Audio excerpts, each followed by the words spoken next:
دنیا میں سب سے بڑی دولت انسان کی عزت نفس ہوتی ہے۔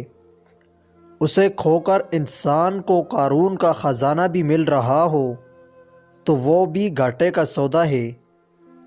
کہتے ہیں کہ قدیم زمانہ میں ایک رئیس کی بیٹی گھوڑ سواری کے دوران گھوڑے سے نیچے گر گئی اور اس کے کولے کی ہڈی اپنے بند سے جدا ہو گئی۔ لڑکی کے باپ نے بہت سے حکیموں سے علاج کروانے کی کوشش کی، مگر مصیبت یہ تھی کہ لڑکی کسی کو اپنا جسم چھونے کی اجازت نہیں دیتی تھی۔ باپ نے بہت اصرار کیا کہ بیٹی، حکیم کو تو شریعت نے بھی محرم قرار دیا ہے، لیکن لڑکی راضی نہیں ہوئی اور دن بدن کمزور ہوتی جا رہی تھی۔ آخر کار لوگوں نے مشورہ دیا کہ شہر سے باہر ایک بہت بڑے حاذق حکیم رہتے ہیں، ان سے مشورہ کر لیں۔ وہ شخص حکیم صاحب کے پاس گیا اور اپنا مسئلہ بیان کیا تو حکیم صاحب نے کہا کہ ایک شرط پر میں آپ کی بیٹی کا کولہ بغیر ہاتھ لگائے واپس اپنی جگہ پر بٹھا سکتا ہوں۔ اس شخص نے کہا، مجھے آپ کی ہر شرط منظور ہے۔ حکیم نے کہا، شرط یہ ہے کہ ایک بہت موٹی تازہ گائے مجھے لا کر دے دو، میں آپ کی بیٹی کا علاج کر دوں گا۔ وہ شخص بہت بھاری قیمت دے کر شہر سے سب سے موٹی تازہ گائے خرید لے کر آ گیا۔ حکیم صاحب نے کہا کہ آپ اپنی بیٹی کو پرسوں اپنے ساتھ لے کر آ جائیں، میں اس دن اللہ کے حکم سے اس کا علاج کر دوں گا۔ جب وہ شخص چلا گیا تو حکیم صاحب نے اپنے شاگردوں سے کہا کہ 2 دن تک نہ تو گائے کو گھاس کا ایک تنکا کھلایا جائے اور نہ ہی پانی۔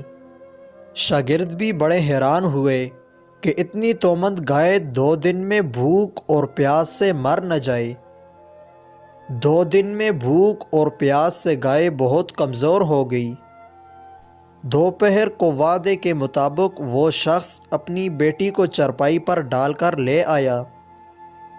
حکیم نے لڑکی کے والد سے کہا کہ اپنی بیٹی کو گائے کی پیٹھ پر بٹھا لیں۔ سب بہت حیران تھے، مگر حکم ماننے کے سوا کوئی چارہ نہ تھا، لہٰذا لڑکی کو گائے کی پیٹھ پر بٹھا دیا گیا۔ اب حکیم نے اپنے شاگردوں سے کہا کہ لڑکی کے دونوں پاؤں گائے کی پیٹھ کے گرد کس کر باندھ دیں۔ یہ کام ہونے کے بعد حکیم نے شاگردوں سے کہا کہ گائے کے سامنے گھاس اور دوسری خوراک ڈال دو۔ گائے 2 دن کی بھوکی اور پیاسی تھی، لہٰذا جلدی جلدی کھانے لگی۔ حکیم صاحب نے اس کے سامنے بڑی سی بالٹی میں پانی میں نمک ملا کر رکھ دیا۔ گائے تیزی سے پانی پینے لگی۔ پانی میں نمک کی آمیزش نے پیاس کی شدت کو اور بڑھا دیا، لہٰذا گائے ایک ساتھ بہت سارا پانی پی گئی۔ گھاس اور پانی نے گائے کا پیٹ پھولنا شروع کر دیا۔ لڑکی کی ٹانگوں پر دباؤ اتنا پڑا کہ اس نے چلانا شروع کر دیا۔ اچانک کھڑک کی آواز آئی اور لڑکی شدت درد سے بے ہوش ہو گئی۔ حکیم صاحب نے اس کے والد کو کہا کہ آپ کی بیٹی کی ہڈی اپنی جگہ پر بیٹھ گئی ہے اور یہ گائے آج سے میری ہے۔ یہ حکیم کوئی اور نہیں بلکہ بو علی سینا تھے، جن کا نام بعد میں چاردانگ عالم میں مشہور ہو گیا۔ ہر عمل سوچ سمجھ کر کرو، کیونکہ ہر عمل کے اندر اس کا انجام یوں چھپا ہوتا ہے جیسے ہر بیج کے اندر درخت۔ زندگی برف کی مانند ہے، اس کو اچھے کاموں میں گزارو ورنہ یہ پگھل تو رہی ہے، ختم بھی ہو جائے گی۔ اس گھر میں رزق کی کمی کبھی نہیں آتی جس گھر میں پرندوں کا خاص خیال رکھا جائے، ان سے محبت کی جائے۔ انسان جب کسی مشکل میں ہوتا ہے، پرندے اس کے لیے دعائیں کرتے ہیں۔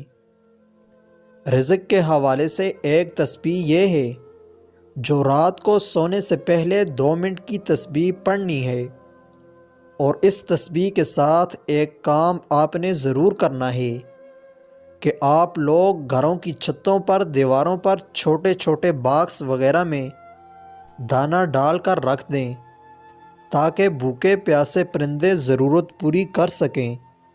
یہ تسبیح بہت آسان ہے، 2 منٹ کی تسبیح ہے، رات کو سونے سے پہلے پڑھ کر سونا ہے۔ وہ تسبیح یہ ہے: یا اللہ یا ولی یا والی۔ یہ 2 منٹ کی تسبیح پڑھ کر سوئیں اور اللہ سے رزق کی برکت کی دعا کریں، انشاءاللہ رزق کی ریل پیل ہو جائے گی۔